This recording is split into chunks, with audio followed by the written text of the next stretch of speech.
allowing 25 million people into our country, of which 3 or 4 are stone cold, hard criminals. 11,888 are murderers, many of them committing more than one murder. That's death, and the Democrats did that. Joe Biden did that by allowing people to come in here just totally unchecked, unvetted, open borders, open borders. The whole world was dumped into our country, from prisons, from gangs, from mental institutions. We have many people walking the streets, walking in areas that we don't know anything about, that came out of insane asylums. They released their insane asylum, the insane asylum population into our country, and it's amazing the job that you and Tom Homan are doing, by the way, on that. But we have to get them out, and we have no choice. We have to get them out, and we are getting them out. And so, Pete, do you want to tell them about our great military and how well we did with respect to the bombers and the B-2? We had the pilots here 2 days ago, and they were incredible people. Go ahead. Yes, sir. Truly a historic mission, and demonstrated the skill and courage of the United States military. From those B-2 pilots and families that we had a chance to meet, sir, to the fighter pilots, to the refuelers, to the maintainers, to the air defenders who defended the base. What was demonstrated on the world stage was American military might and capability. And it wasn't just Fordo and Esfahan and Natanz that took notice in Iran. It was the rest of the world, that we have a decisive commander-in-chief willing to use these capabilities, which are the best in the world. As the president pointed out, no one else could have done what America did there on that night, and everyone took notice of that. With the One Big Beautiful Bill, sir, we've got $150 billion additional to invest in Golden Dome and all the other weapons systems and stockpiles and shipbuilding priorities of yours. Another month, another historic recruiting bump. It's not just the Army and the Marine Corps anymore, it's the Navy, the Air Force, and the Space Force, all historically ahead of where they've ever been. So historic spirit inside the military. We had a chance to be at NATO, Marco and I, and see how the world responds to us saying it's time for you to shoulder the burden and take the lead for your continent. It only happens with President Trump leading, and we're proud to be a part of what's going on at the border, sir, with now a 4th national defense area where we're helping get to that number 0 and securing the border. But that mission, Operation Midnight Hammer, re-established deterrence. It reversed what happened in Afghanistan. You saw the debacle of what Biden allowed to happen in Afghanistan and what that did to our image. President Trump said, with Operation Midnight Hammer, we're reestablishing American leadership and deterrence, and we're proud to be a part of it, sir. And our so-called enemies were watching. They watched every minute of it. They watched. There was very few people that weren't watching, actually, but they watched every minute. It was a perfect military performance, the likes of which we haven't seen in a long time. I mean, if you compare that to the same country, the hostages from years ago, Jimmy Carter, it was unfortunate for Jimmy Carter. He was a nice man, but with the helicopters going down, the sandstorms, the prisoners, they get captured, then the election and the prisoners and Reagan and all the problems. It was nothing but problems. And that was a failure. And ours was not only the pilots. I mean, those machines flew for 37 straight hours. They didn't stop. They went skedaddle. You know the word skedaddle? It means skedaddle. They dropped the bombs, and somebody said, skedaddle. Let's get the hell out of here. And every bomb hit its mark and hit it incredibly. And as you know, the Atomic Energy Commission said it's gone. That place is gone. We had a lot of fake reporting, mostly from CNN, where the scammer a writer for CNN, who should be fired, by the way, she was involved with the 51 fake intelligence agents, if you remember that.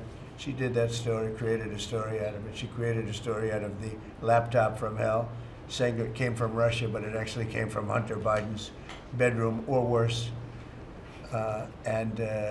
Just a scammer, and she's still at CNN, which is pretty amazing. But we'll ask you a question about her. But they came up with this concept that maybe the attack wasn't that good. Maybe it, and I saw it happen right after the attack. I saw this person on CNN. I like to watch the enemy. You learn from the enemy. And I watch, because you have to know where they're coming from. And I watched her say, Anderson, you know, I'm hearing stories that maybe they didn't hit their target. Maybe it wasn't that good a hit. And they were hearing stories. The next day it was a little more, and the next day a little more. After 3-4 days, she was saying, you know, I don't know. I don't think it was that. Except by that time, everybody knew it was hit perfectly. The evidence is in the planes. The evidence, the pilots are their best evidence. But they actually came out of their plane because they were here the other day, and they said, it was so sad. We did such a good job. We flew into very dangerous airspace. I'll never forget, we were in the Situation Room, and they said they have entered Iranian airspace, and everyone took a deep breath because they had more missiles pointed at them, but the equipment is so good, it's stealth, way up in the air, and it was stealth, and they went right through that, and they sort of, by the time they found out they were there, they were already gone. That was the word skedaddle, get the hell out of here. But they were right in the most dangerous airspace in the world, and they took those big, beautiful, very fast, they're unbelievable planes. I mean, they become really beautiful works of art. You know, I always thought they sort of were cool, but now they look better than just cool, don't they, huh? But they dropped the loads, and literally they would hit, if you look at this table, from here to there, they had a half a refrigerator door is the way to best explain it. Take a refrigerator door, average size, cut it in half. That was their target.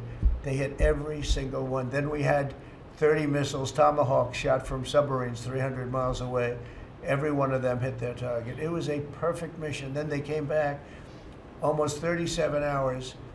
Every plane worked perfectly. The mechanics were here too. I said, you got to get the mechanics here. We didn't have any problems. If you remember, they had a lot of problems with the helicopters, but they did fly through a dust storm, which they shouldn't have done.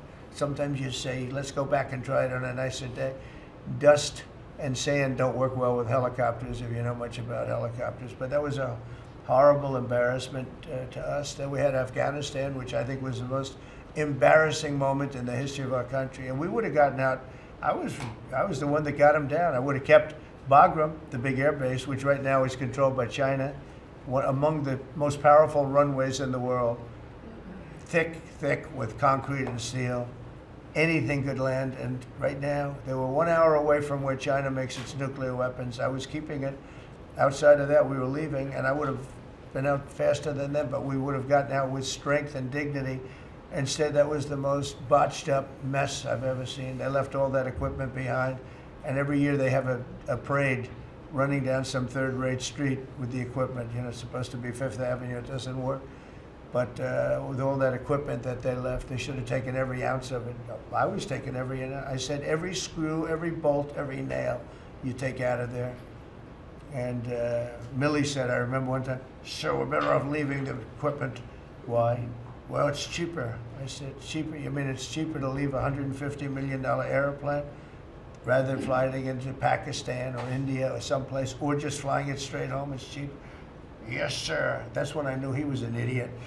Didn't take long to figure that one out. But they left all that equipment, but they left their dignity behind. It was the most embarrassing moment, in my opinion, in the history of our country. Not that we got out. We should have not been there, but that we got out the way we got out, with great embarrassment and death. You had 13 young people. I've gotten to know their families very well, but you had hundreds of people killed that nobody talks about. You had the other side, many people were killed. Many people are walking around with no legs, no arms from that whole thing. They left from the wrong airport. They should have left from Bagram, because Bagram was a big base with hundreds of miles of fencing and territory around it. Nobody would be able to get near it. And they left. So, we've done a great job. And I think people are really starting to see it. They're starting to appreciate it. Pete's done fantastically. That mission was a work of art. And I have spoken to some of our perceived, I don't know if they're enemies, but they're perceived as being potential enemies. And they essentially said the same thing, very impressive. There wasn't a thing that, we didn't lose an engine. We didn't lose, they landed and they were cheered. But the sad thing was they were cheered, and one of the pilots said, we were a little concerned because when we got out, we were told that on television they were reporting that we may have missed our targets. Sir, we hit every target. That's what I do for a living. We hit every target. In fact, when the bombs hit, a yellow haze came over the horizon that I've never seen before. It just lit up the whole horizon. brighter than the sun. It was like looking into the sun. He goes, we hit our target, because you know what that was exploding. And, but they were a little downbeat because they listened to that fake CNN reporting and the fake New York Times. They worked together to try and say that it wasn't perfect. They couldn't say they missed. All they could say is, maybe it wasn't perfect. And you ought to fire that reporter immediately. You should fire her. Real fake. And so I just want to congratulate those pilots. And, you know, a lot of people don't like bringing things like that up. I do. I always like confronting, because otherwise the public doesn't know that you're a bunch of crooked people. But they know, they've learned, and the media has to straighten out their act. You know, the media is down to 17% approval. You got to do a little better than that. It's important for the country that you do better. I think they ought to make a lot of changes. I think changes are going to be made to the media, but it's hard to have a really successful country if you have a corrupt media, and we really have a corrupt media. And nobody really knows why. I mean, why would you want to have open borders and criminals pouring into our country? Why would you want to have men playing in women's sports, transgender for everyone, you know? You'll have to figure that out. But some of you don't. I mean, I'm looking at some people, they love the country, but I look at other people and they can't. But we were really proud of our military. It was, and the people that maybe don't like us or want to play games with us, because I think that had you not had the situation in Afghanistan, I don't think Putin would have gone in. I think when Putin looked at how stupid and incompetent that operation was, he said, wow, this might be a chance. And we're dealing with him now too. We're not happy with Putin. I'm not happy with Putin. I can tell you that much right now, because he's killing a lot of people. And a lot of them are his soldiers and their soldiers, mostly. And it's now up to 7,000 a week. And I'm not happy with Putin. Okay, any questions? Yes. Yes, sir. You just said you're not happy with Vladimir Putin. Is there anything that you plan to do to act on that feeling of unhappiness? Well, I wouldn't be telling you. Don't we want to have a little surprise? You know, one of the things we did with the attack is that, and you asked that question, I didn't mean to be rude, but I'm in a rude because I'm looking at some of these crooked people up here, so I'm rude, but your question was asked very nicely. But one of the things we did is we went over every fact. We wanted to get every fact straight. We wanted to have the distance straight, the number of pilots straight. Everything had to be correct, because we want to be, this was a very important mission. If we failed on this mission, it was beyond the war that, you know, obviously we had with Iran and Israel, and a lot of hatred, a lot of years and years of hatred, centuries of hatred. People have never seen anything like it. So we wanted to be correct with all our facts. So, you know, what I was doing is just asking, it would be great if the media would be correct with their facts. That's all we ask for. So, go ahead. So finish it up. Oh, yes. Just returning back to Russia, if there's anything that you would signal about your displeasure with them. Well, look, I'm very unhappy with them. There's no reason for this. It's turned out to be tougher, but it's only tougher. And I will say the Ukrainians were brave, but we gave them the best equipment ever made. We gave them the anti-tank busters that knocked out tanks. I mean, you just aim them in the direction of the tank and the tank is gone. We gave them missiles, the latest and the greatest. They were able to shoot down a lot of things that would have normally wiped out. You know, probably would have been a very quick war. It would have been a war that lasted 3-4 days, but they had the benefit of unbelievable equipment. And Europe gave them too. We gave them far more because Biden shouldn't have done that. He should have equalized. We should have given them the same, or we should have given actually less than Europe. It affects Europe much more than us, but we're in there for over $300 billion. Europe's in there for over $100 billion, but still, Europe gave a lot.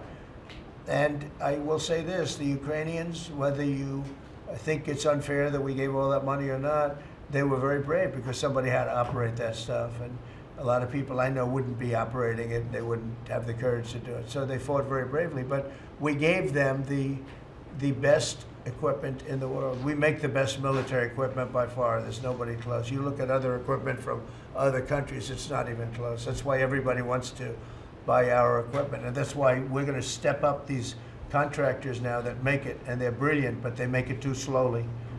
And we have to step them up, Pete, and let them make it at a much higher rate. Unfortunately, we have to do that.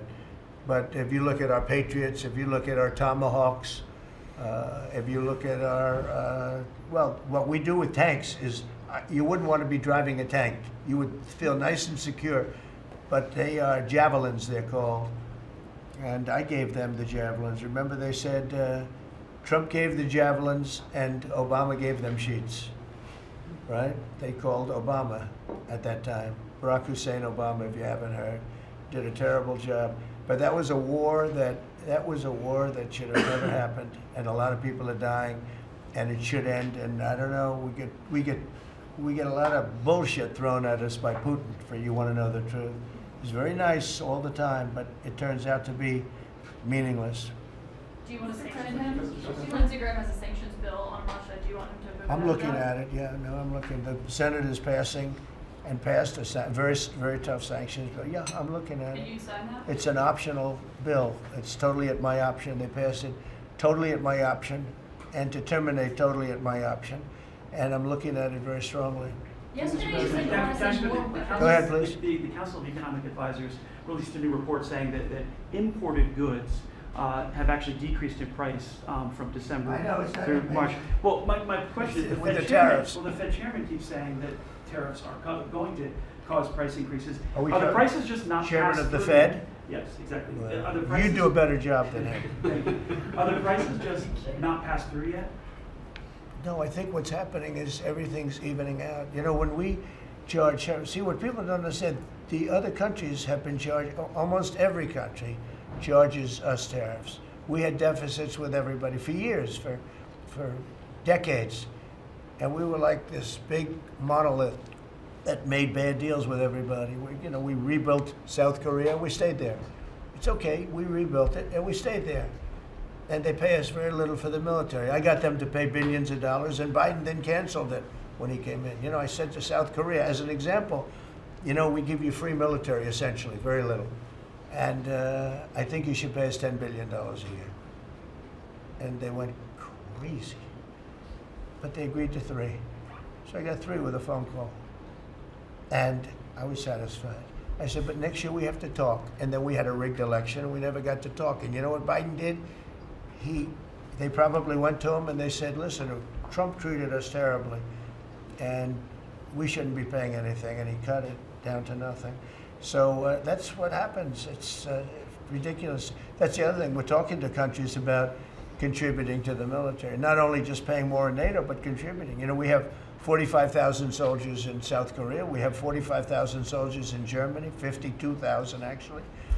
And that's a huge economic development for them. That's tremendous amount. That's like having a city. It's tremendous money for them, and it's a tremendous loss for us. So we're talking, in a very nice way, we're talking to them about it. It's very unfair. We supply the militaries to many very successful countries. I mean, South Korea is making a lot of money, and they're very good. They're very good, but, they should be paying for their own military. President Trump, I'll ask you a question about Jerome Powell as well, and then a question to the Attorney General. Jerome Powell, and then I have a question for the Attorney General. Jerome Powell, who you've been pressuring to lower interest rates, he's facing accusations of lying to Congress, which is a potential crime about the opulence. Then he should resign immediately. We should get somebody in there that's going to lower interest rates. Do you want congressional Republicans? Why don't you call for his resignation? Do you want congressional Republicans to investigate and pursue Okay and with punish? me. I think he's terrible. I think, look, we're paying, I call him Too Late. T-O-O, Too Late, like Too Tall Jones for the Dallas Cowboys, right? Too late. He's always late. But he wasn't late with Biden before the election. He was cutting him like crazy. It didn't help too much, did it? But he was cutting him like crazy before the election with Kamala and Biden. He was trying to get them in, I guess. I don't know. He was recommended by somebody that worked for me. I like you better. If I could ask the Attorney General a question too, President. Sure. Your memo and release yesterday on Jeffrey Epstein, it left some lingering mysteries. One of the biggest ones is whether he ever worked for an American or foreign intelligence agency. The former Labor Secretary, who was Miami U.S. Attorney, Alex Costa, he allegedly said that he did work for an intelligence agency. So could you resolve whether or not he did? And also, could you say why there was a minute missing from the jailhouse tape on the night of the staff? Yeah, sure. If Hey, I Pam, could, could I just interrupt for Sure. 1 second? Are you still talking about Jeffrey Epstein? This guy's been talked about for years. You're asking, we have Texas, we have this, we have all of the things. And are people still talking about this guy, this creep? That is unbelievable. Do you want to waste the time, and do you feel like answering? I don't mind answering. I mean, I can't believe you're asking a question on Epstein at a time like this, where we're having some of the greatest success and also tragedy with what happened in Texas. It just seems like a desecration, but you go ahead. Sure, sure. First, to back up on that, in February, I did an interview on Fox, and it's been getting a lot of attention because I said, I was asked a question about the client list, and my response was, it's sitting on my desk to be reviewed, meaning the file along with the JFK, MLK files as well. That's what I meant by that. Also, to the tens of thousands of video, they turned out to be child porn downloaded by that disgusting Jeffrey Epstein. Child porn is what they were. Never going to be released, never going to see the light of day. To him being an agent, I have no knowledge about that. We can get back to you on that. And the minute missing from the video, we released the video showing definitively the video was not conclusive, but the evidence prior to it was showing he committed suicide. And what was on that, there was a minute that was off the counter.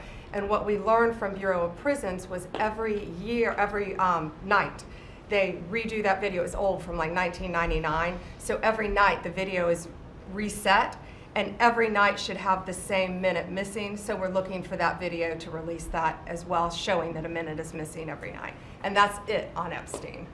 Mr. President, on the tariffs again, on August 1st, you've said is the deadline. What incentives do countries have to negotiate? It seems that deadline keeps moving. It was April 2nd, now it's... We didn't move, no.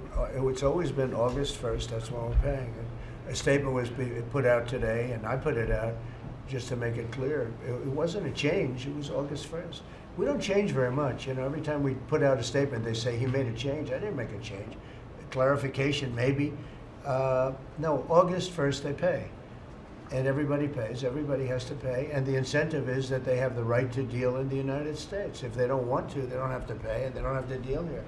But if they want to buy and make a lot of money and sell in the United States, they have to do that. You know, if you go back and look at some of the good presidents, our country was the wealthiest, proportionately the wealthiest, from 1870 to 1913. It was an all-tariff country. We didn't have income tax. That came in in 1913. We had tariffs. And we had so much money we didn't know what to do with it. We had, we had a couple of presidents that were very, very strong. McKinley, I guess, more than anybody, but he was the tariff king, but he was very, very strong. It's sort of sad. He made a fortune for this country, became very rich, and then Teddy Roosevelt went out and vice president, and he spent the money. And they said Roosevelt was a great president. And let's say he was a great president, but the money was paid by McKinley with tariffs. Tariffs are charged by other countries at levels that are ridiculous. And you know, I call those other countries, and every one of them is willing to give us everything now, by the way, just so you know. Sir, we'll charge you no tariffs, nothing. We'll give you everything. We'll give you access to our markets. We'll give you everything. Is that a correct statement, Scott? Yes, sir. Howard, would you say that's a correct statement? Exactly correct. It's like they just don't, because they're very spoiled, because for years they ripped us off and we didn't have a president that understood it, or Secretary of Treasury or Secretary of a lot of different secretaries are involved, but certainly Commerce Secretary was, you know, not doing their job. I don't know about Kelly, she's small business. We'll keep it that way, okay? Her small business is bigger than almost all big businesses when you add it all up. But no, they are very respectful of our country. But the incentive is that they have the right to do business with us. Without that, they don't have the right to do business. And that would be okay, too. And will there be a flurry of deals? Will we hear, in the next 24 hours, will we hear a flurry of deals that Yeah, are we finished? have a lot of them going out, but the deals are mostly my deal to them. We're picking a number that's low. We don't want to hurt them, and fair. We're picking a number that's lower than, in most cases, lower than what they charged us. But it's amazing when you've paid all this money for years and they get one president that's a little bit different and a little tougher on this subject, and they're willing to drop everything they've been charging us for years and years. I mean, we have countries going, we will have you don't have to pay any tariff to come in and do business. They're giving us total access to their countries. They gave us no access to the country. They say, well, you cannot go into our country. Okay, good. Now we will give you total access and you don't have to pay any tariffs. But please don't charge us tariffs. And we don't like that deal. So the letters I send out are, we have made some deals. We can make a lot more deals. It's just too time consuming. It just makes it more complicated. And we can do things over the years too. You know, we're not hard line. But it's about time the United States of America started collecting money from countries that were ripping us off and laughing behind our back at how stupid we were. Okay? Thank you. Mr. President, Mr. President, on the tariff issue, so you've talked about India coming, but then a couple days ago you issued a new tariff threat to members of the BRICS countries for if they aligned with anti-American policies. 10% charge. That would be India, Brazil, That's Russia, right, they have South to pay Africa. 10% if they're in BRICS. Because Right. BRICS was set up to hurt us. BRICS was set up to degenerate our dollar and take our dollar as the standard, take it off as the standard. And that's okay if they want to play that game, but I can play that game too. So anybody that's in BRICS is getting a 10% charge. Is that immediate, sir, or Yeah, is that pretty soon. if they engage in some behavior? Well, if they're a member of BRICS, they're going to have to pay 10% tariff just for that one thing. And they won't be a member long. I thought BRICS was, you know, I said this about a year ago, and it largely broke up. But, you know, there are a couple that hang around, but I thought it largely broke up. BRICS is not, in my opinion, not a serious threat. But what they're trying to do is destroy the dollar so that another country can take over and be the standard. And we're not going to lose the standard at any time. If you have a smart president, you will never lose the standard. If you have a stupid president, like the last one, you would lose the standard. You wouldn't have the dollar as you. And if we lost the world standard dollar, that would be like losing a war, a major world war. We would not be the same country any longer. We're not going to let that happen. The dollar, you ever hear the expression, dollar is king?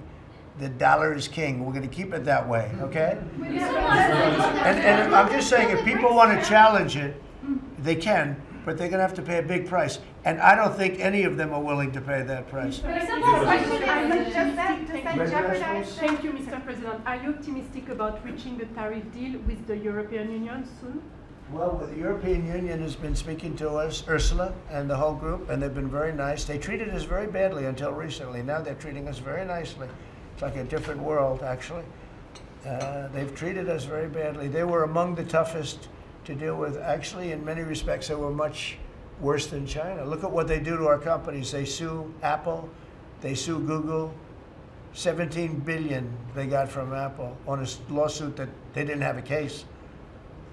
They have, you know, judges that are European Union judges, and they ruled. They take so much money away from our country in terms of that, in terms of other things that they do. They're very tough, but now they're being very nice to us, and we'll see what happens. We're probably 2 days off from sending them a letter. We are talking to them. I just want you to know, a letter means a deal. You know, a lot of people say, we got 200 countries. We can't meet with 200 countries. We have a few trusted people that know what they're doing, that are doing a good job, but you can't do it. You have to do it in a more general way, but it's a very good way. It's a better way. It's a more powerful way.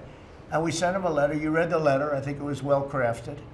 And mostly it's just a little number in there. You'll pay 25%, 35%. We have some at 60, 70. Those are ones with massive, you know, where we have massive trade deficits because they've treated us very badly. But I would say in every case, I'm treating them better than they treated us over the years. Don't you agree with that? I do. I could have done much. I could have been much harsher. I don't want to do that. We want to have relationships, but in every case, they treated us far worse than I'm treating them. I'm treating them very good. I could go higher with the tariffs, but I don't want to hurt them. That's why when you just read it, you come up with the number. It's so incredible that prices are actually going down. Just so you know, when I got in, everyone said, "Oh, eggs are going through the roof." That was the first. I was in for about 4 days, and they started screaming at me about eggs. They said, "That's Biden's problem." I didn't know about eggs, but eggs went up about 5 times. You did a fantastic job, and we ended up shortly getting. In fact, for Easter, they said, "Go out and buy plastic eggs. You can't use real eggs." Well, we bought 200,000 eggs for the White House for the Easter egg hunt that we have at the White House, and there were eggs. We had the price down, and now the price is lower than it was before. We did a good job with eggs, but we did a good job with groceries. Our prices are down in this country. A big part of it's oil. The oil, you had a couple of places last week. You had $1.99 for oil, for gasoline. Nobody thought they'd see that. I want to get it lower if I can, but we've done a good job. You've done a very good job. Do you want to say a couple of words about that, you and Chris, about what's happening with energy? Well, absolutely, but I would say on the pricing side, President Trump, the fact that you've endorsed and supported a policy of energy dominance, that sends a signal to the market that we're going to have more supply. You talked during the campaign about inflation being a country buster. You've broken the back of inflation. In 6 months, among all the other things you've accomplished. We have no inflation. And we've got, and then heading into the 4th of July, these were the lowest gas prices at the pump in 4 years. And again, for Americans, this is like hundreds of billions of dollars that stay in their pockets because we lowered the price of gas at the pump. But when we lower the price of energy, it lowers the price of food. It lowers the price of the clothes you wear. It's the biggest thing. It's the biggest thing. It's like a big tax cut. When you get energy down, every 50 cents is like a massive tax cut, and we've gotten it down much below that. You know, we had great energy, great low prices, everything else. When the election turned over, I'm trying to be nice about it. It turned over, shockingly, but nevertheless it happened. Energy started going up, and it went up really bad, and then he went back to the Trump policy. The problem was they didn't know how to do that, and he lost it. He lost that sucker. That big sucker was out of control, and his energy prices went way up, and that's what caused it. But it was also stupid spending. They spent money like, they used to use the term drunken sailors, but I won't use that term. Although it is very descriptive, I won't use that term. I refuse to use it. But they spent money at levels that nobody had ever seen before, and trillions and trillions of dollars wasted on the Green New Scam. Greatest scam in the history of our country, other than maybe Russia, that might have been. But the Green New Scam was the single greatest scam in the history of our country, and continues to be, but it's weakened badly. It's hobbling along because people are they're finally getting it.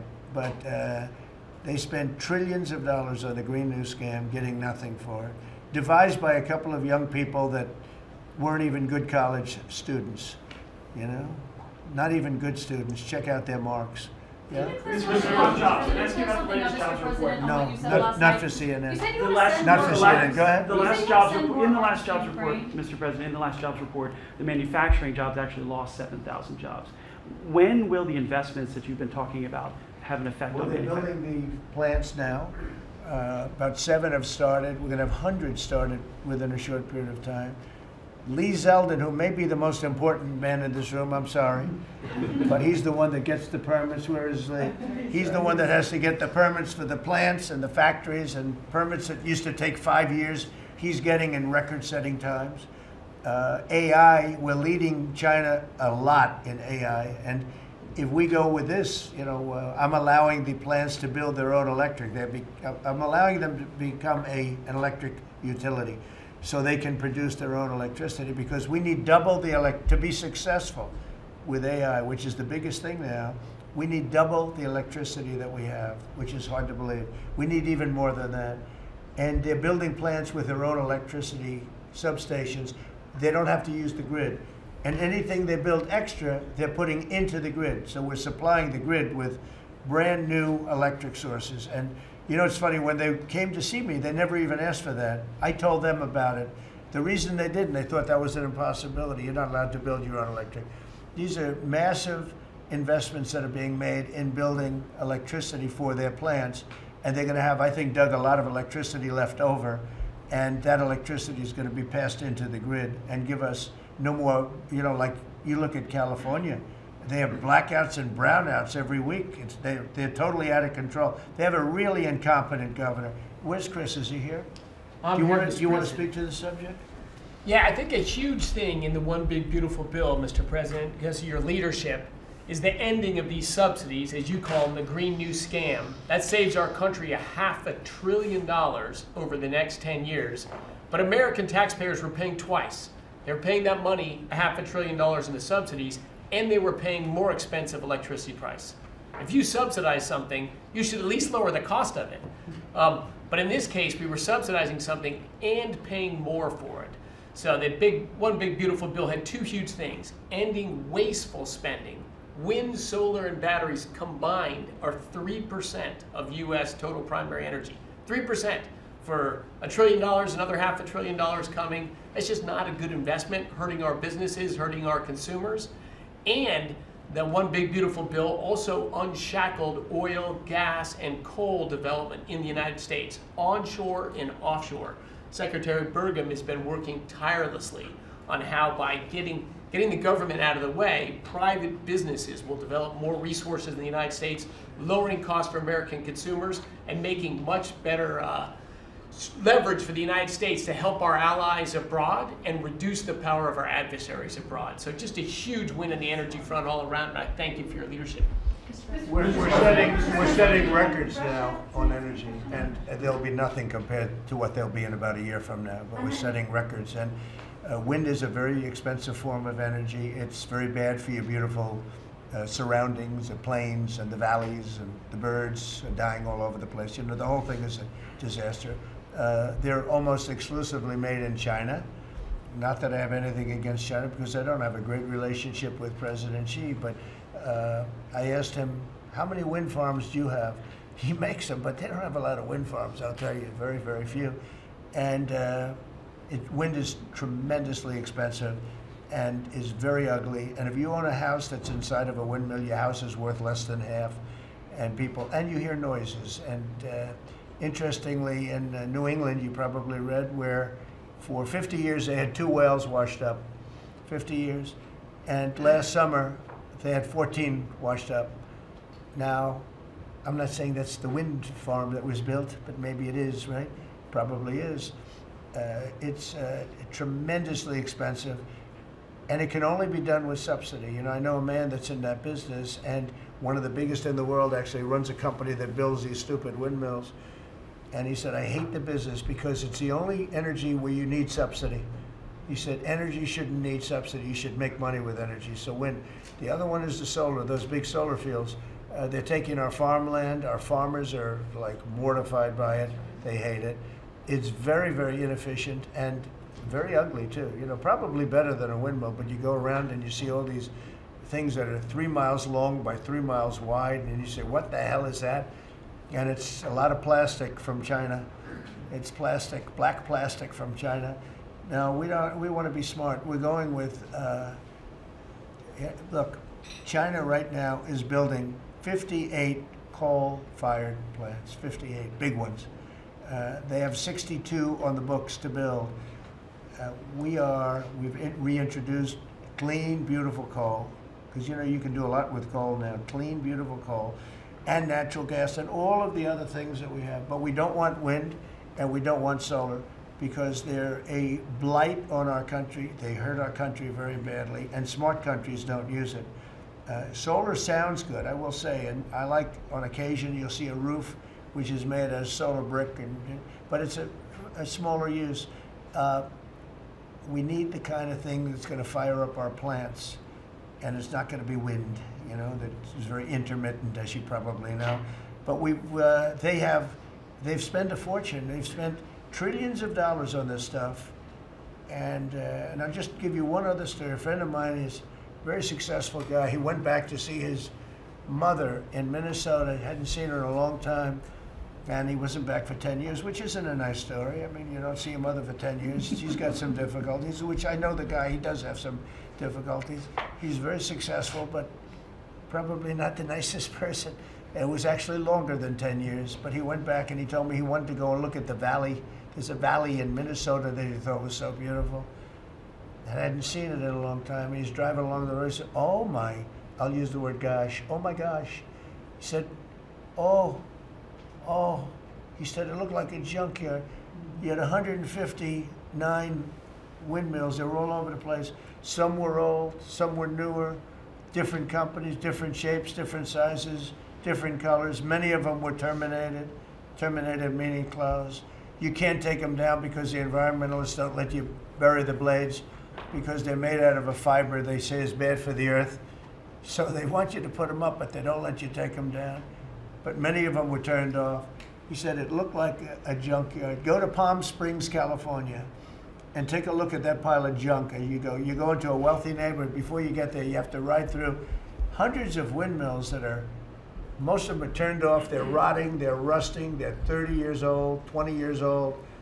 And they have a very short life. You know, those windmills have a very short life, especially the ones that are in the nice salty Atlantic Ocean and Pacific Ocean, where the salt just gets onto that steel and decimates it.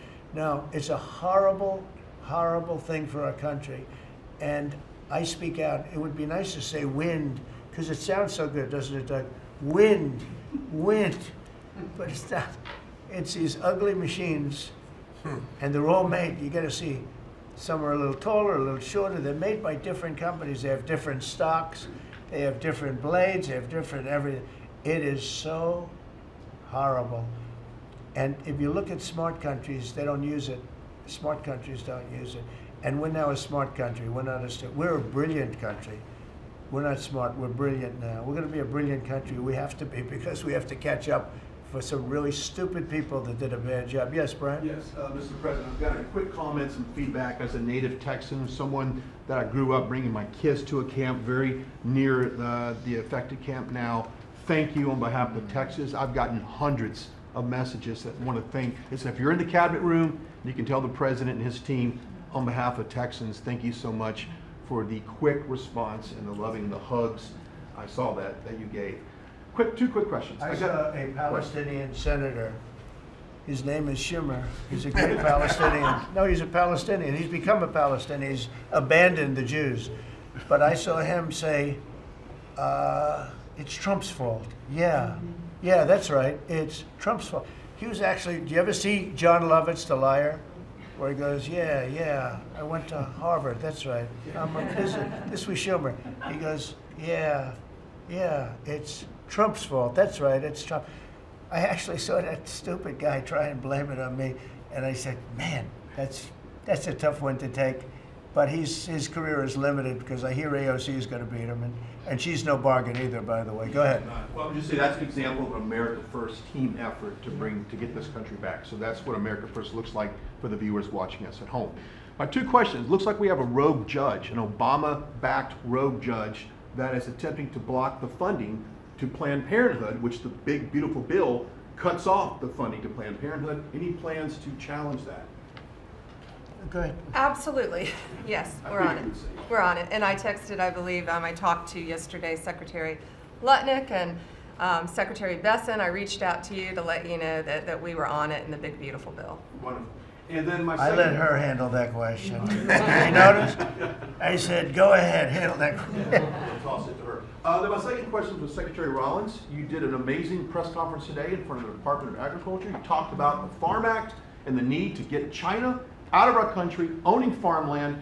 For the viewers at home that might have missed that, can you recap what that means to national security to make sure we can grow our own food? Well, thank you, Brian, sir, if you don't mind. Yes, this morning, Secretary Hegseth, Secretary Nome, and Attorney General Bondi and I had a press conference at the USDA. I just happened to have a chart in case it came up, but obviously the Chinese owning of farmland in our country is a massive national security issue. And for the media, you can see the yellow is where all of the farms have been purchased over the last number of years, and the red is around all of the military bases. where that farmland has been purchased. So this is a massive national security issue. The press conference this morning included 3 of our greatest governors as well, Sarah Sanders from Arkansas, Jim Pillen from Nebraska, and Bill Lee from Tennessee. The states have begun taking a leadership role to ban the purchasing of China farmland. Obviously, Congress needs to step up and catch up, and we're going to be working alongside of them as well. We had some of our members, great members of Congress there, but it is time, and I think that this morning was symbolic of many things. The first of this administration working every day to effectuate President Trump's leadership and unequivocal support of America first. But second, just how close we are as a cabinet. I don't know in any other administration that you'd have 4 cabinet members at the USDA on a Tuesday morning when it's about 110 degrees outside with the sun beating down on us talking about Sir Your Vision. So I think it was a great day. It was just the start. There's an executive order coming and some other things coming behind that. But protecting America's farms isn't just about protecting our farmers. It's also about national security. So that's what we discussed this morning. I do want to say that I think we have had a really good relationship with China lately, and we're getting along with them very well. They've been very fair on our trade deal, honestly. And I hope we're going to have a great relationship. It's a big, strong, powerful country. We're more powerful than they are. We have much better military equipment than they do. But we are getting along with them very well. I'm getting along with President Xi very well. We speak often. And with all of that being said, and I understand what you're saying, but I think we're getting along with China very well. Mr. President, you have sent more weapons to Ukraine, as you said last night. Last week, the Pentagon paused some shipments of weapons to Ukraine. Did you approve of that pause? We wanted to put defensive weapons because Putin is not, he's not treating human beings right. He's killing too many people. So we're sending some defensive weapons to Ukraine, and I've approved that. So who ordered the pause last week? I don't know. Why don't you tell me? I think that's a question for the Pentagon. Go ahead. Mr. Yeah. President, on immigration, the Secretary of the Agriculture did say this morning that undocumented workers would not be covered by any amnesty of who are working on farms. You had said maybe that the ISA folks won't go after those folks on farms. So which is it? There's no amnesty. What we're doing is we're getting rid of criminals, but we are doing a work program. Do you want to explain that, please? Yeah, this morning we talked about, of course this was a top of mind question, this morning we talked about protecting the farmers and the farmland, but obviously this president's vision of no amnesty, mass deportation continues, but in a strategic way, and then ensuring that our farmers have the labor that they need. Secretary Chavez-DeRimmer has been a leader on this. Obviously this comes out of the Labor Department, but moving toward automation, ensuring that our farmers have that workforce, and moving toward an American workforce. So all of the above. We've got to give the farmers the people they need, but we're not talking amnesty.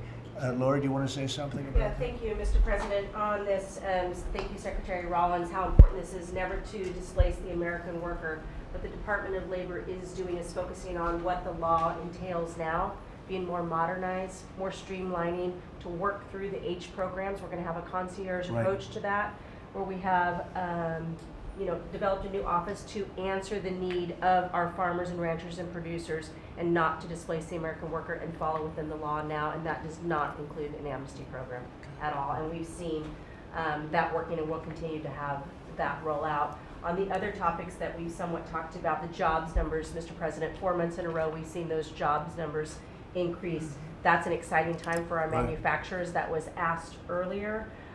We know it's going to take some time, but through that deregulation process that Lee and I are working on as well, the Department of Labor has rolled out 63 new deregulations that we're going to be moving through. In the first Trump administration, it was successful with over 30. We've just rolled out 63 new ones in order to double down on those manufacturing companies, to let them know that we have signaled through this process that we will assist them in getting the workforce that they need. It's an exciting time. That one big beautiful bill, that was the signal to my former colleagues in Congress to get this done.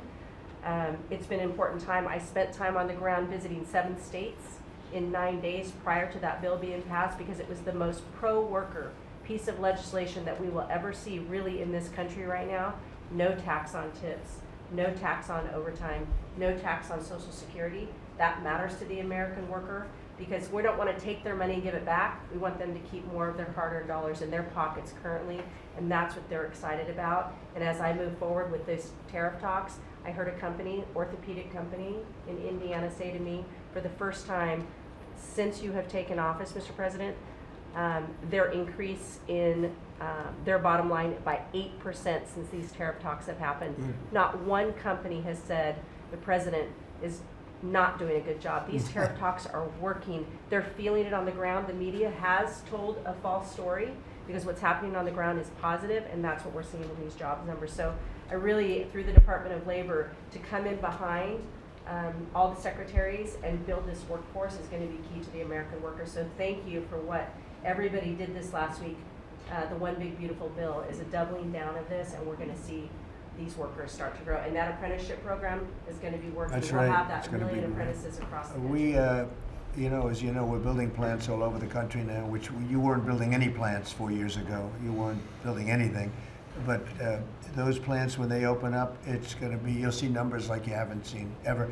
I don't think in history you'll never see numbers like what we're going to see in the very near future. Many of them are building the plants. Some are just starting right now. You know, it's a brand new administration. But, and they wouldn't be here except for two things: November 5th, the election, and the tariffs. And frankly, I guess the election was more important because of the tariffs. I mean, another person wouldn't have done this. But they're coming in because of the tariffs. They have to, they're not going to pay 25, 30, 40, 50%, 70, and 100%. And we'll be announcing something very soon on pharmaceuticals. We're going to give people about a year and a half to come in, and after that they're going to be tariffed if they have to bring the pharmaceuticals into the country, the drugs and other things into the country. They're going to be tariffed at a very, very high rate, like 200%. We'll give them a certain period of time to get their act together. But they were all here now. They all left. They went to other places because we allowed, people that sat in this room allowed it to happen. And I don't allow it to happen. The people in this room don't allow it to happen. So we're going to be announcing pharmaceuticals, chips, and various couple of other things, you know, big ones. We did steel, as you know, they're 50%. We did aluminum, 50%. Lumber just came out. Why don't you announce copper? And we did cars. And now, today we're doing copper. Copper and lumber. What would that tariff be on? The section tariff? I believe the tariff on copper, we're going to make it 50%. 50%.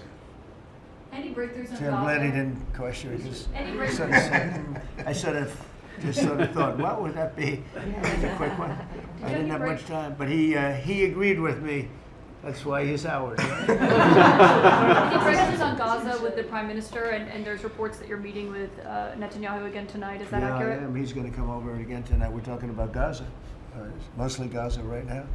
It's he's been very unfairly treated. I think what they've done to him in Israel is very unfair, having to do with this trial. I think, you know, he's a wartime prime minister, had an unbelievable outcome, and I think he's been treated very unfairly. But he's coming over later. We're going to be talking about, I would say, almost exclusively Gaza. We got to get that solved. Gaza is a tragic. It's a tragedy. It's a tragedy. And he wants to get it solved, and I want to get it solved, and I think the other side wants to get it solved. Steve, could you talk on that, please? We're in proximity talks now, and we had 4 issues, and now we're down to 1 after 2 days of proximity talks. So we are hopeful that by the end of this week, we will have an agreement that will bring us into a 60-day ceasefire. 10 live hostages will be released. 9 deceased will be released. We're meeting at the President's direction with all the hostage families to let them know. And we think that this will lead to a lasting peace in Gaza. And you're doing a good job. It's a tough one. It's a tough one. A lot of hate, you know. It's called long-term hate. But we think we're going to have it solved pretty soon, hopefully with a real solution, a solution that's going to be holding up. And can I follow up? This is, I think, the first cabinet meeting since Elon Musk has not been a special government employee, not here anymore.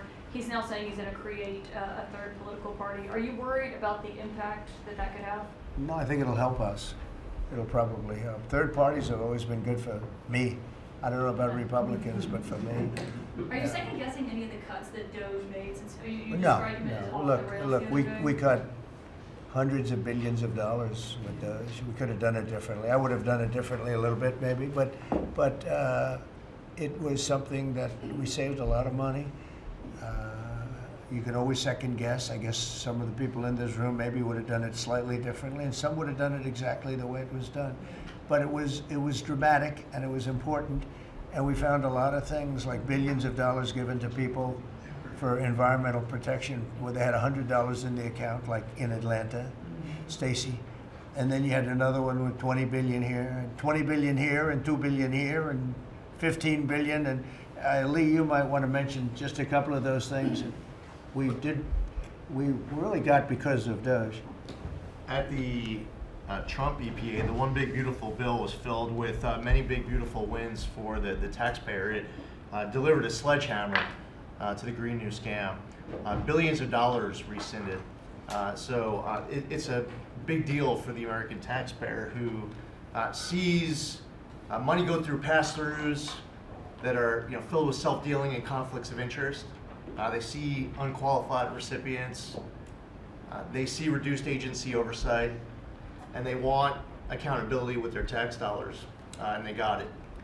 So in the example of the Stacey Abrams connected NGO, they received $100 in 2023. They got $2 billion in 2024. They had to complete training on how to develop a budget that was put into their grant agreement. They, out of nowhere, started paying a CEO $800,000, a COO $450,000, 22 people making over 150 grand. Out of nowhere, this is tax dollars. So money go through pass-throughs, through other pass-throughs, through other pass-throughs, and we lose oversight over it. And you see that it's going to former Biden officials, it's going to former Obama officials, it's going to Democratic donors. And we're not here saying we want to take money from a left-wing NGO and give it to a right-wing NGO. We want to give it back to the taxpayer. This is about us being good stewards of American tax dollars without any apology or regret.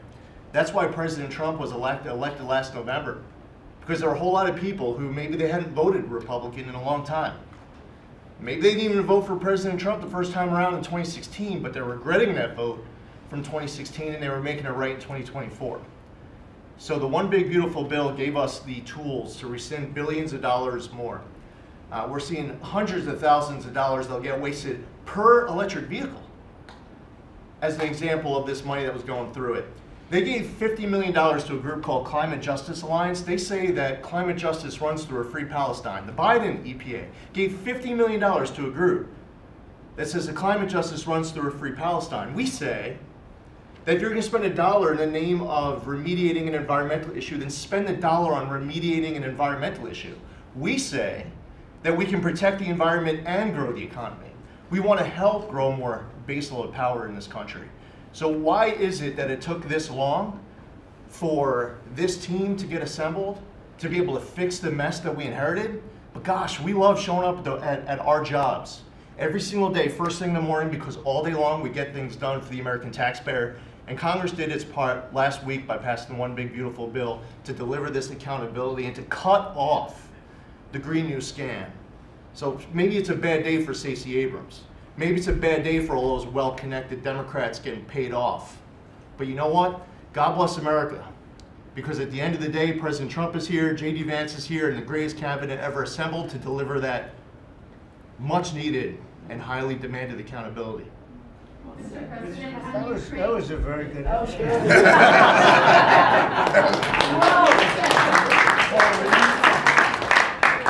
And that's from the heart. That's from the heart. On Ukraine, the Ukrainians have asked the international court to go after Russia for using toxic chemicals in the fight. Germany and the Netherlands have had intelligence saying that.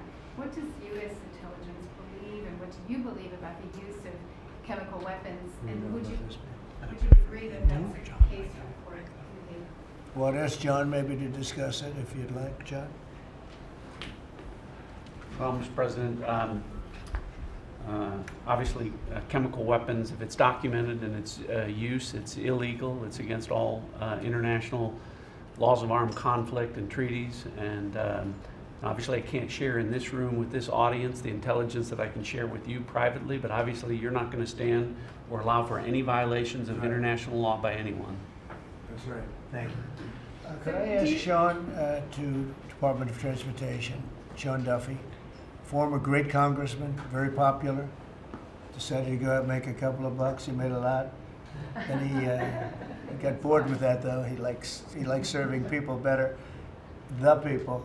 And could I ask you to just discuss a very important subject to me, and that's the modernization of our equipment at airports so that planes aren't crashing into each other and bad things don't happen. It should have been done many years ago. We were going to do it, and then the election precluded that, unfortunately, but we're doing it now. Could you tell them where we are? Yeah, if I can start with Newark. You guys all covered what happened in Newark. We had outages for a couple of 30-second outages a couple months ago. We have, in 2 months, Mr. President, it's historic speed, laid new fiber lines for communication. And tested those in the next month. So those new lines for the Philly Tracon that controls the Newark airspace, they're up and running, lightning fast speed. June was the most on-time June ever in the history of Newark for air travel. So that's going incredibly well. By the way, we shouldn't have dealt with this because Joe Biden and Pete Buttigieg had moved the center from New York to Philadelphia. They didn't test the lines. They didn't do the work, which is what brought us all these problems. But in the big beautiful bill, we got $12.5 billion. This is a historic investment in air traffic control. And so what the money is going to allow us to do is move from copper to fiber all over the country. So new copper lines. We think we can do that in 1.5 to 2 years. We have radar that dates back to the 1950s, some of it from the 60s and 70s. We get brand new radar across the country as well. We have some infrastructure money to build TRACONs and centers, the en route centers that control the traffic across the country. So this is a massive new start to rebuild air traffic control. And again, this is dilapidated. Americans think that their government takes care of them and makes the investments that are necessary to make the country work. And for 30, 40 years, the investments weren't made. And so under your leadership, and direction, we are making those investments, and per your direction, right now we are interviewing what we could call a general contractor or an integrator. One company it's a massive project. The FAA is not qualified to manage this kind of a project, so we are now going through the process of finding who that one company will be to manage the whole project. We'll interview those companies together and make that selection. So we'll write one big beautiful check to one beautiful company that'll be responsible for this whole build. But if I just make one last point, this is not enough money. We're going to need more. But this is a massive new start. The biggest investment. We'll need some more money on top of it, but a great start from the big beautiful. It's a starter. It was very important to us, and just to cover that, there have been accidents, and my pilots, I would often hear them say, "Oh, good," and they would use a different system, a different country to land in New York. They'd use the radar and other things from a different country. I said, "What's that?" He says, "Oh, our system is so bad," and I knew that. We were all set to start, and Buttigieg came in, and what they did was so crazy because they hooked copper into fiber, into steel, they had all different systems. They had hundreds and hundreds of contractors, different contractors for different airports. They spent billions of dollars, and they made the system worse because you can't hook copper into fiber. It doesn't work that way. You just can't do it. It's not doable, but they tried to do it. Didn't work out too well. And in the end, it was just a complete disaster. We want to have one great company. Now, Raytheon's going to bid, IBM's going to bid. We have 5 or 6 bidders that really are good and do this stuff. And we want one, because I know about overruns. I look at the railroad out in California, headed up by one of the worst governors in our country, who I used to get along with actually, but he's just, when you lose 25,000 houses and you would have had your cities burned down. If we didn't step in, Los Angeles would have been burned to the ground. But you look at that, and I said, I really know how to build, and you got to have one guy, one contractor, one great one, whether it's IBM or Raytheon is good, but you have 4 or 5 that are really, really great, and they're all bidding against each other. But you don't want to have one doing the wire and one doing the digging and one doing the demolition and then they're all saying they all blame each other because they're saying they were late and therefore you have to pay me millions of dollars more money. I know the system so well. And we're going to have a great company do the whole thing. We're going to get a fantastic price. Maybe we'll get them, they're very big and very strong, and maybe we'll get them to make a contribution toward it, toward getting it done at the right price. But we're going to have a great system. When we finish, we will have the best system on earth, done by one of the 2 or 3 best companies. There are only a few companies can do this. This is not. But if you would have seen what this other group did, they were going crazy. They had, I heard 3,000 contractors. And then when it all came together, guess what? It didn't work. It's a disaster. So we're going to have in a pretty short period of time, it's going to take us about 2 years to build it, and we'll have a contract given out probably over the next couple of months. We have some great bidders, some great companies that want to do the job. You're going to have great air traffic control. Yes, can I just make one last point on this? So the last administration signed a contract with an American company to fix the copper to fiber, and that contract was a 15-year contract. The system is failing today, but that's how idiotic and incompetent the last administration was. And under your leadership, we're saying, listen, we don't have time. We don't have 15 years. We don't have 5 years. We have to do it right now. And so the president always talks about on time and on budget.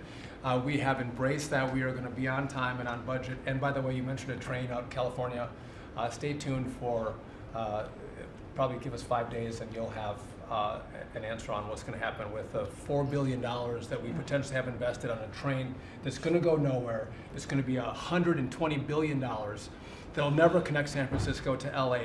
Again, the last administration wasted so much money on projects that never work. If you're going to have high-speed rail, you're going to invest billions, we should actually have high-speed rail in America, not boondoggles that fund political friends and allies and family They have members. from San Francisco, inside of San Francisco to inside of Los Angeles.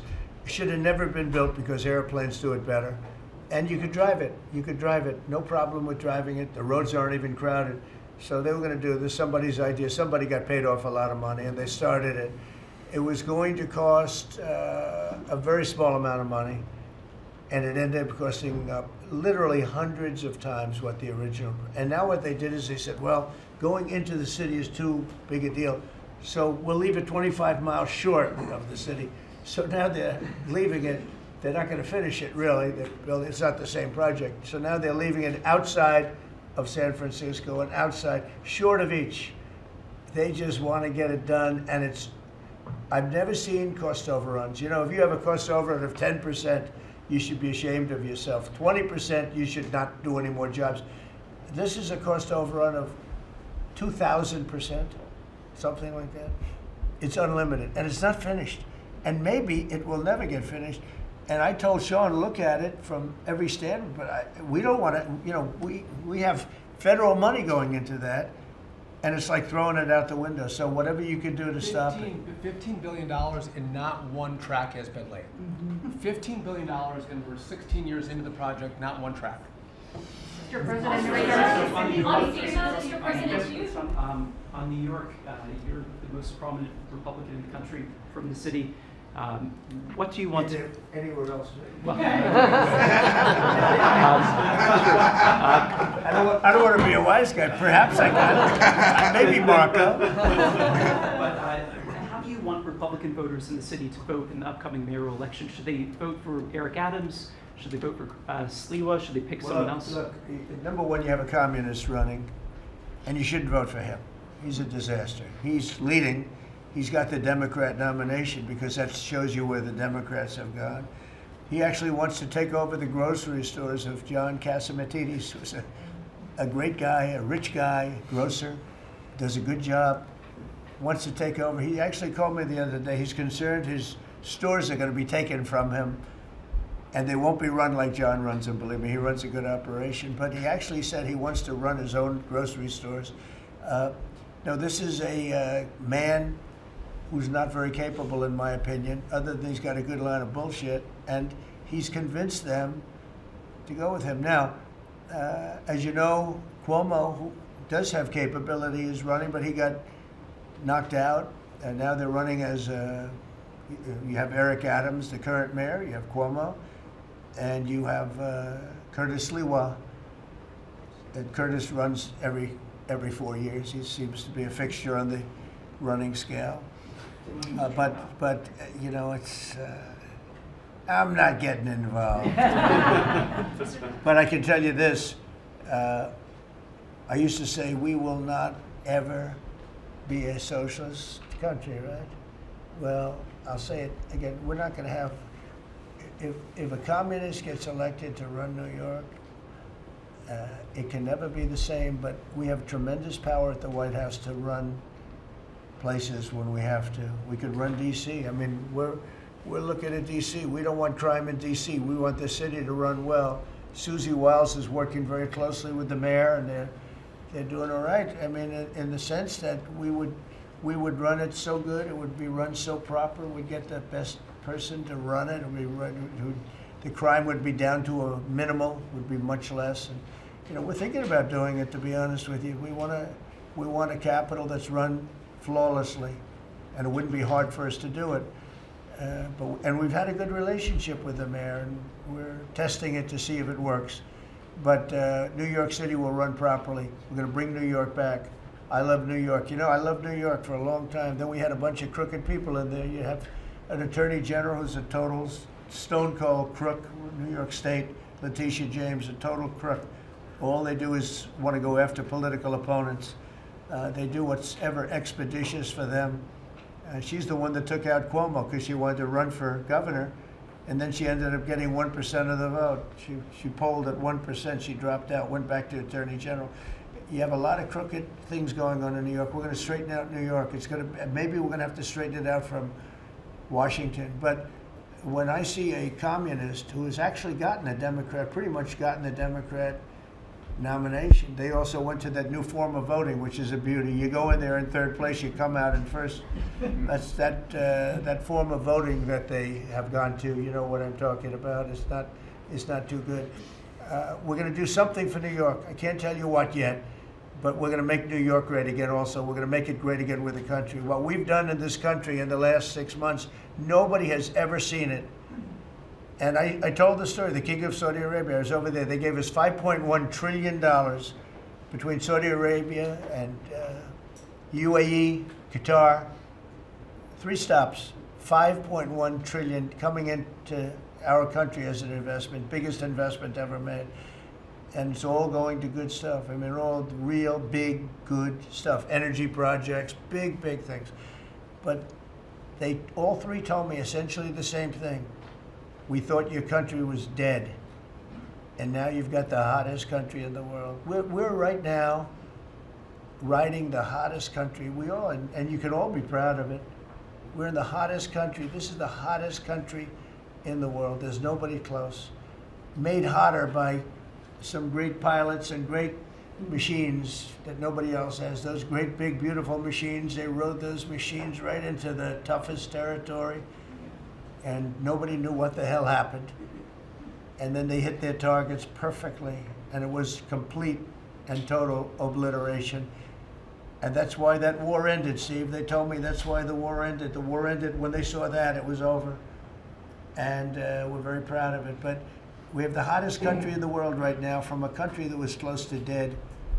And if I didn't win, if you would have had the other person win, we all know who she is. Whether it was she or Biden, they're the same. He may have been more competent than her, and that's hard to believe, right?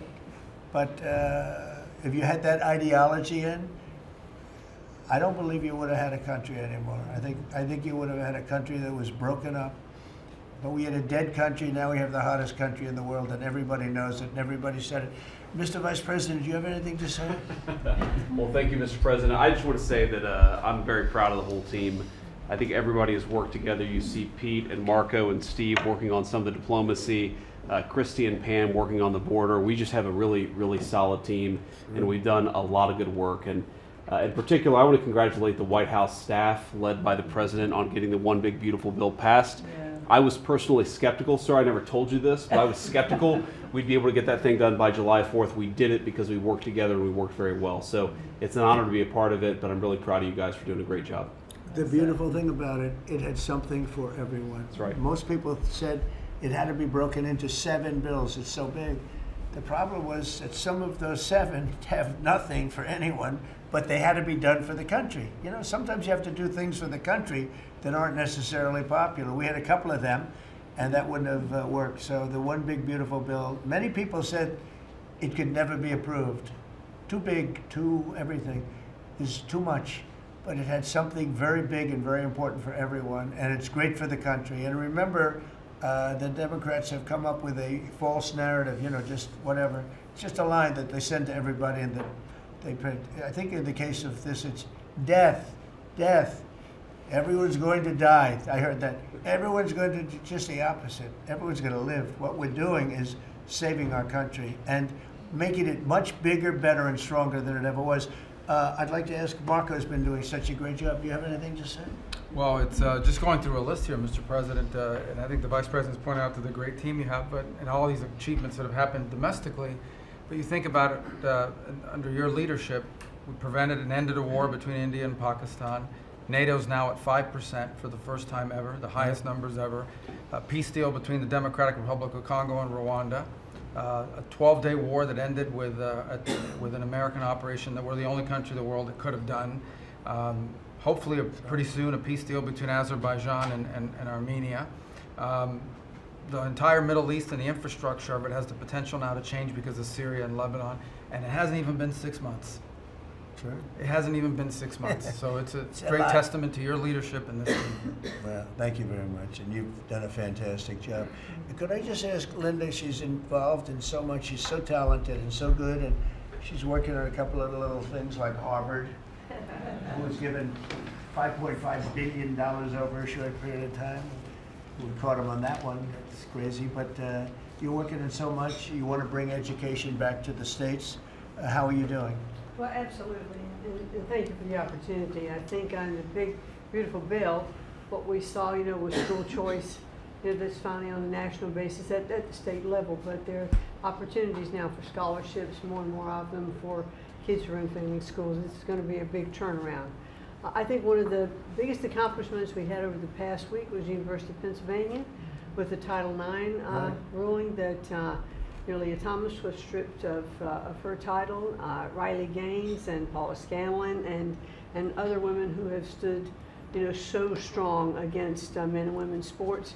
And when you put out the you know, the executive order, I mean, that just solidified it and gave them the opportunity. So those are a couple of really, really big wins, and thank you for that opportunity. And how are you doing with Columbia and Harvard? We're negotiating hard. I think we're getting close to having that happen. It's not wrapped up as fast as I wanted to, but we're getting there. Okay, good. And you've done a fantastic job. Thank you very much. It's been a good team. Yep. You have a great team. Around this table, a lot of people would help with that. That's right. Thank you very much. Maybe just in closing, you know, we spent a lot of time, effort, very little money on this room. This is called the Cabinet Room. It's been here for a long time. And it had some pictures that were not many of them and not very good ones. And I actually spent time in the vaults. The vaults are where we have a lot of great pictures and artwork. And I picked it all myself. I'm very proud of it. That's Andrew Jackson, great Andrew Jackson.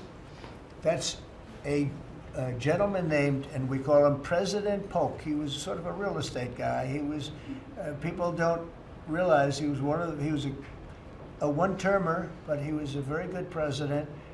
But, and I'm not sure I should be doing this, he actually gave us the state of California. He was the one. He was the one that, so I'm not sure. Maybe he won't be there for long. But if you notice, the frame is the exact same size, almost, as the other one is Andrew Jackson. So that was a part of the reason too, I have to be honest.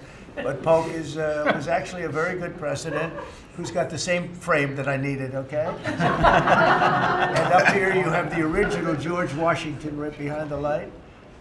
And then you have Dwight Eisenhower, who was a very underrated president, built the interstate system, and he was the toughest president, I guess, until we came along. But I don't mind giving up that crown, because I don't want to be too tough on it, but we want to be humane. But he was the toughest president on immigration.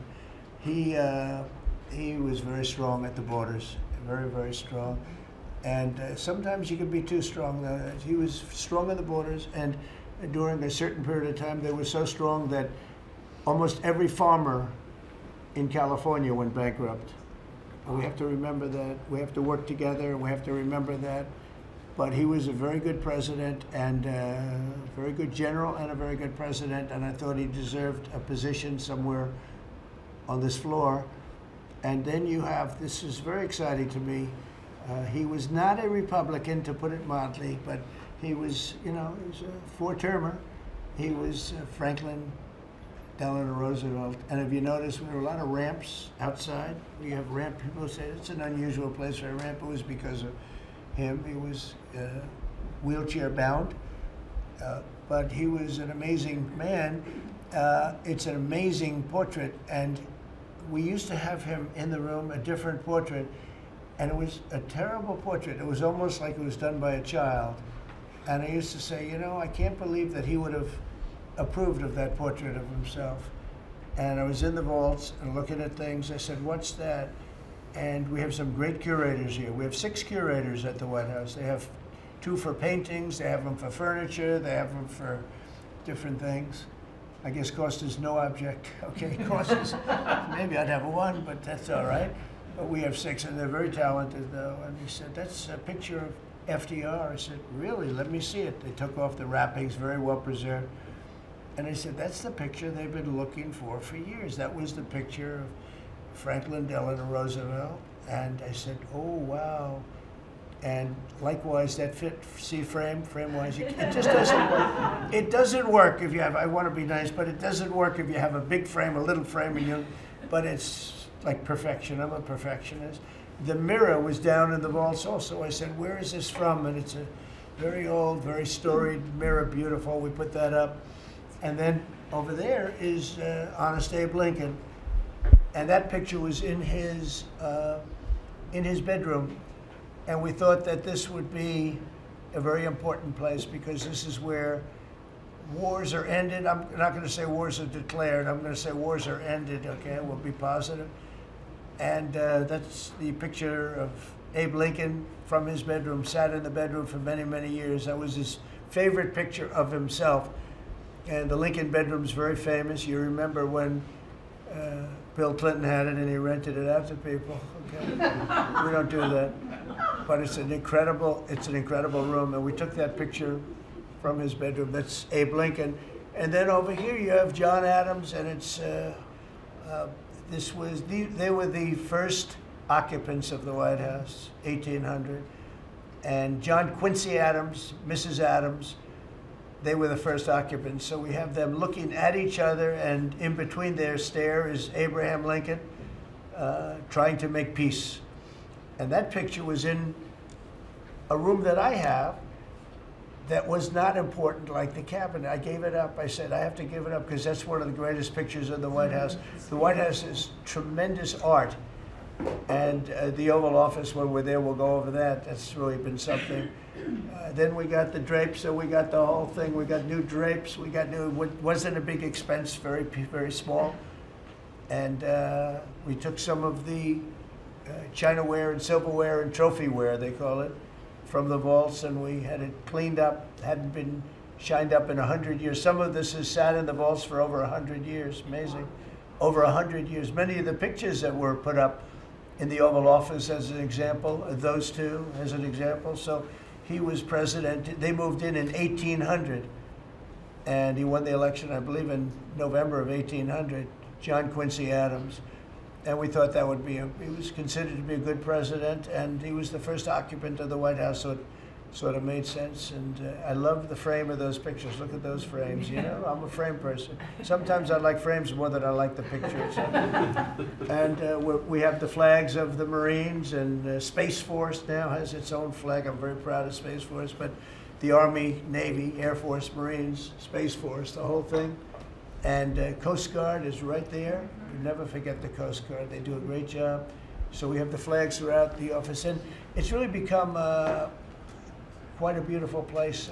I don't want to tell this, Marco pointed it out. I was going to leave the clock. So as president, you have the power. If I go into the State Department or Department of Commerce or Treasury, if I see anything that I like, I'm allowed to take it. Do you believe this? So I'm in Marco's, I see this gorgeous clock, grandfather clock, And there it is. I said, Marco. He didn't know about it. I had to read him the rule and regulation. I said, Marco, I love this clock. Look at it. It's beautiful. He said, what clock? I said, the clock that's in the other room is incredible, and nobody gets to see it there. Marco, I tried to talk him into it first, and it sort of worked, and then I had to use a little more. I said, I'd love to take that clock out and put it in the cabinet room. He said, no, are you serious? I said, Marco, I have the right to do it, Marco. And he said, all right, what the hell? So that's his contribution to the cabinet room. But it's, by the way, it's an incredible clock. And, you know, it's an important room. So you may see it again. Maybe we'll move it back sometime. Anyway, so that's pretty much it. But it really is great. Here we put on, you know, these lamps have been very important, actually. Whether people love them or not, but if you see pictures like Pearl Harbor and Tora Tora Tora, you see movies about the White House where wars are being discussed. Oftentimes they'll show those lamps or something like those lamps, something that looks like them, probably not the reals, because I don't think they were allowed to. This is a very important room. This is a sacred room, and I don't think they made movies from here. You never know what they do. But they were missing medallions. See the medallions on top? They had a chain going into the ceiling. And I said, you can't do that. You have to have a medallion. They said, what's a medallion? I said, I'll show you. And we got some beautiful medallions. And you see them. They were put up there. It makes the lamps look better. So we did these changes. And, you know, when you think of it, the cost was almost nothing. We also painted the room a nice color, beige color. And it's been really something. The only question is, will I gold leaf the corners? You could maybe tell me my cabinet could take a vote. You see the top line moldings, and the only question is, do you gold leaf it? Because you can't paint it. If you paint it, it won't look good because they've never found a paint that looks like gold. You see that in the Oval Office. They've tried for years and years. Somebody could become very wealthy, but they've never found a paint that looks like gold. So painting it is easy, but it won't look right. And the question is whether or not we should gold leaf it. Linda, do you have an opinion? I gold leaf it. You like it the way? No, I gold leaf it. You'd gold leaf it? Yeah. Who would gold leaf it? Could I raise you? How about, would you gold leaf it? I was going to ask about McKinley. One of their favorite presidents. Well, McKinley was a great president who never got credit. In fact, they changed the name of Mount McKinley, and I changed it back because he should have been, the people of Ohio he was the governor of Ohio. The people of Ohio were very happy when I did that, I heard. They were very insulted. They took the name of Mount McKinley off. That was done by Obama a little while ago, and I had to change it back. I changed it back. He actually was a great president. He was a president, he was the tariff, the most, I guess, since me. I think I'm going to outdo him, but he was a tariff president. He believed that other countries should pay for the privilege of coming into our country and taking our jobs and taking our treasure. That's the way he explained it. They took our jobs and they took our treasure, and for that they should pay. And he made them pay, and he built a tremendous fortune. In fact, in 1887, they had the Great Tariff Committee was set up in 1887 because our country had so much money, we didn't know what to do with it. And they set up a committee of, as they called them, elites, a term that we have to change because I think a lot of the people that are elites aren't elite. I think the people that aren't elite are elite, so we're going to have to maybe switch that around somehow. But they had a committee that was set up to spend the money because it was such a large amount of money at that time. It was nobody had seen anything like it, and it all came in from tariffs, and people didn't pay tax. There was no income tax system. I told you that came back in 1913. That came back and lived well for a while, and then you had the Great Depression, and then later they tried to bring back tariffs, but the whole thing was, you know, this was after the Depression. That was one of the great misconceptions. Is people like to say, oh, but it was during the, but no, the country had a Great Depression, and then after the Depression, long after it started, they brought back tariffs to see if they could save it, but it took them really 25 years when you say about 25 years to get out of the Great Depression. A lot of people don't understand that. But I thought it would be interesting for you to get a little view of this room. This is a very important room, very powerful room, great room. And we've done similar, but even beyond this, in the Oval Office. We brought back pictures of some of the great presidents. Many of them were in the vaults for over 100 years. Originals all, beautiful, beautiful things. And rather than sitting in a vault downstairs for 128 years, I thought we should display that, and we did that, I think, in a really good way. We've gotten very high marks, but it's interesting. People walk into that room and they look around the room. They don't even want to talk to me. They could look at it for hours. It's funny, when people come into the Oval Office, it's such an incredible, it's a sacred place. When people come into the Oval, from the biggest people in the world, presidents, prime ministers, kings, queens, one case at least, queens, and the biggest business people in the world, they walk into that office, and they always say, there's no place like this in the whole world in terms of the power. I mean, it's beautiful and all, but there are other beautiful offices. You have businessmen that have offices that are, you know, full floors of office buildings, with floor-to-ceiling glass, and they walk in there and they say, there's no place like this anywhere in the world. There's no place. And, you know, it's what it represents, maybe more than the physicality of the room itself. So it's an honor to have you all, media. It's an honor to have you. I just want to say we have a fantastic cabinet. Every one of them is a star in my book. And if they're not, I'll let you know about it. I don't care. I'll throw them to the wolves. I'll throw them to the wolves in 2 seconds, because our country comes first, right? But I just want to thank you all for being here. It's been a lot of fun. Thank you very much, everybody. Thank you. Thank you, press, everybody. Thank you, press. Thank you, press. Thank you, press. Thank you, press. I'll tell you some other time. Thank you. Yeah, I will. Are we talking about next week or in a year? Sunday. I'm going to go. You're going to bring the trophy. I'll be going to the game. Yeah. I'm going to deliver it. They have it in my office. Yes. You're right. You're giving it up? Thank you. Oh, she's good.